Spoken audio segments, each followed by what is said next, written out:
ಪ್ರಭು ಕ್ರಿಸ್ತರಲ್ಲಿ ನನ್ನ ಒಲುವಿನ ಸೋದರ ಸೋದರಿಯರೇ, ಇವತ್ತಿನ ಶುಭ ಸಂದೇಶ ಮತ್ತಾಯ ಅಧ್ಯಾಯ 7 ವಾಕ್ಯ 1 ತಿಳಿಸುವುದೇನೆಂದರೆ, ತೀರ್ಪು ಮಾಡುವುದನ್ನು ನಿಲ್ಲಿಸಿ, ಆಗ ನಿಮ್ಮನ್ನು ನಿರ್ಣಯಿಸಲಾಗುವುದಿಲ್ಲ.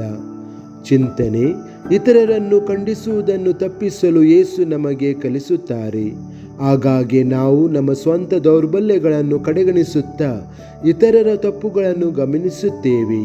ಕಠಿಣವಾಗಿ ನಿರ್ಣಯಿಸುವುದು ವಿಭಜನೆಯನ್ನು ಉಂಟುಮಾಡಬಹುದು, ಆದರೆ ಕರುಣೆ ಮತ್ತು ತಿಳುವಳಿಕೆಯು ಗುಣಪಡಿಸುವಿಕೆ ಮತ್ತು ಶಾಂತಿಯನ್ನು ತರುತ್ತದೆ. ಇದರ ಅರ್ಥ ಸರಿ ಮತ್ತು ತಪ್ಪುಗಳನ್ನು ನಿರ್ಲಕ್ಷಿಸುವುದು ಎಂದಲ್ಲ, ಬದಲಾಗಿ ಇತರರನ್ನು ನಮ್ರತೆ, ಕರುಣೆ ಮತ್ತು ಪ್ರೀತಿಯಿಂದ ನಡೆಸಿಕೊಳ್ಳುವುದು ಎಂದರ್ಥ.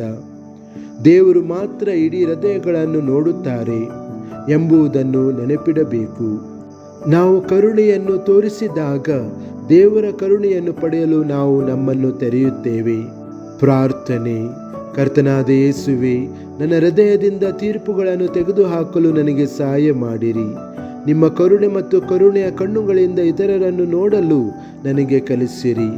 ನನ್ನ ಸ್ವಂತ ತಪ್ಪುಗಳನ್ನು ಗುರುತಿಸಲು ನನಗೆ ನಮ್ರತೆ ಮತ್ತು ಇತರರನ್ನು ಕ್ಷಮಿಸಲು ಅನುಗ್ರಹವನ್ನು ನೀಡಿರಿ. ನನ್ನ ಮಾತುಗಳು ಮತ್ತು ಕಾರ್ಯಗಳು ನಿಮ್ಮ ಪ್ರೀತಿಯನ್ನು ಪ್ರತಿಬಿಂಬಿಸಲಿ. ಆಮೆನ್.